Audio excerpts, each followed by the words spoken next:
pemirsa, inilah dia waktunya.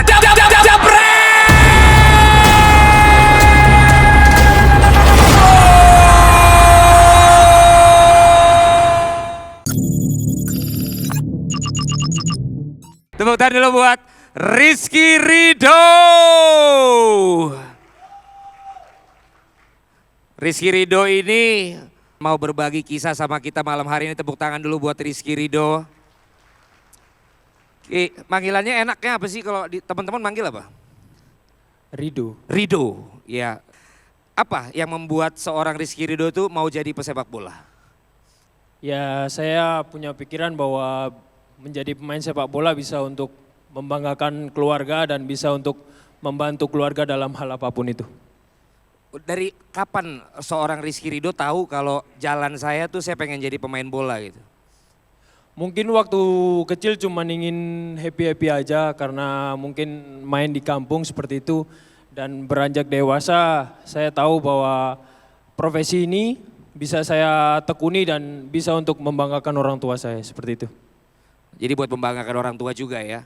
Ada nggak kisah perjuangan seorang Rizky Ridho demi mengejar mimpi jadi pesepak bola? Atau semuanya mulus-mulus aja, lancar-lancar aja. Kayak sekarang kan main di klub besar, tim nasional juga main terus, bintang iklan juga. Mulus terus karirnya atau ada kisah kamu nggak dulu?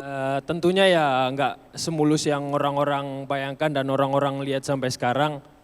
Tentunya salah satu contoh waktu itu saya pernah gagal seleksi PON di PON Jatim karena mungkin 1-2 hal saya masih kurang dalam hal sepak bola dan saya nggak lolos waktu itu tapi saya tetap berpikir maju pada tujuan utama untuk menjadi pemain sepak bola profesional seperti itu Bang.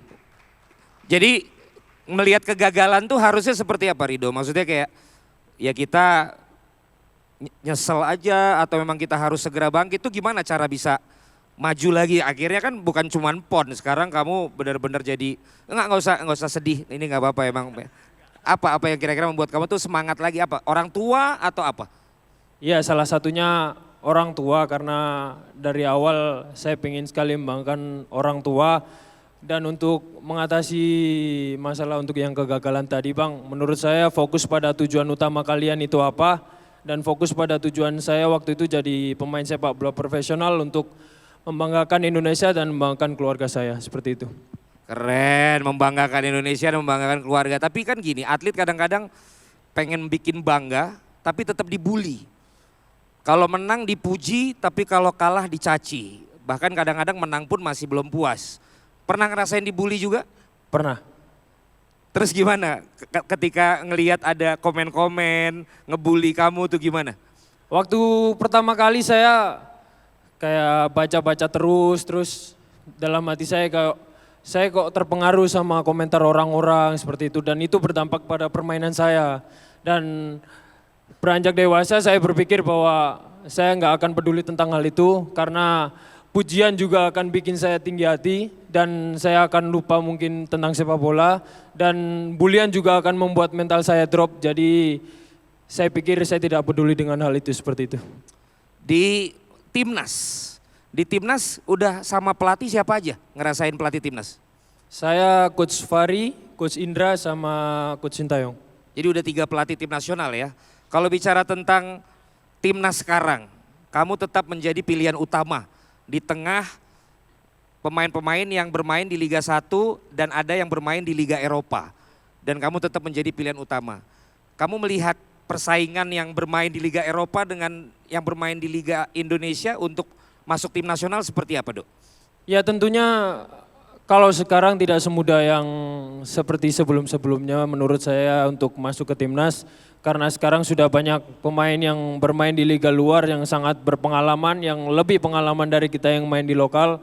Dan menurut saya pemanggilan Sintayong terhadap saya itu saya sangat bersyukur karena ini tidak akan pernah mudah bagi siapapun untuk masuk ke tim nasional tanpa usaha dan kerja keras seperti itu sih Mas. Apa sih yang paling disukain sama Coach Sintayong kalau ngelihat karakter pemain tuh kamu tahu nggak? Bagi beliau yang terpenting disiplin, mau kerja keras dan jangan pernah bohong. Kalau salah tinggal mengakuin dan itu aja sih Bang. Ada nggak momen kamu pernah kesel juga gitu sama Coach Sintayong dengan dia yang begitu disiplin. Dulu kan juga saya dengar kan latihan fisiknya. Apa yang paling keras dari dia? Ya mungkin waktu itu saya kaget karena satu hari bisa latihan sampai 3 kali. 3 kali. 3 kali Bang, dan di dalam kamar ya berdua, saya kan sekamar sama Fajar Fatur Rahman dan kita berdua bilang, wih ini latihan gila sekali. Tapi sekarang berdampak pada saya merasakan dampaknya bahwa itu bagus buat kita ke depannya seperti itu. Jadi udah sadar itu bagus ya. Kamu ada di tim kan? Itu bagaimana sih suasana tim untuk meyakinkan kita nih bisa loh dapat poin dari mereka gitu. Padahal itu lawannya kan yang gangguin Messi tuh. Yang gangguin Ronaldo malah diginiin si Orat Mangun kan. Apa yang terjadi dalam tim? Kita pengen tahu dok.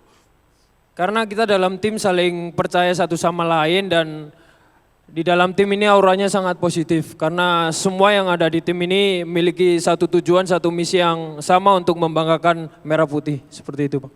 Jadi memang semuanya tujuannya positif. Apapun dibilang orang di luar, di dalamnya positif.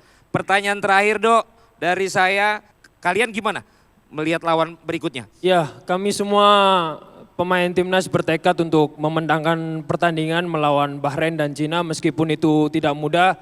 Dan kami mohon doa dan dukungannya agar kami bisa meraih yang terbaik. Terima kasih. Yakin juga? Sangat yakin. Kamu juga pernah jadi kapten kan? Iya pernah Bang. Apa masih kapten ya? Enggak Bang. Pokoknya pernah jadi kapten kan, bukan enggak. Gua kan sering dengar kapten tuh sebelum main ngomong gitu kan. Disuruh ngomong juga enggak? Enggak Bang, enggak bisa. Pastinya ngomong cuman yang perlu-perlu aja Ya, buat pemain. saya pengen tahu aja, ini terakhir.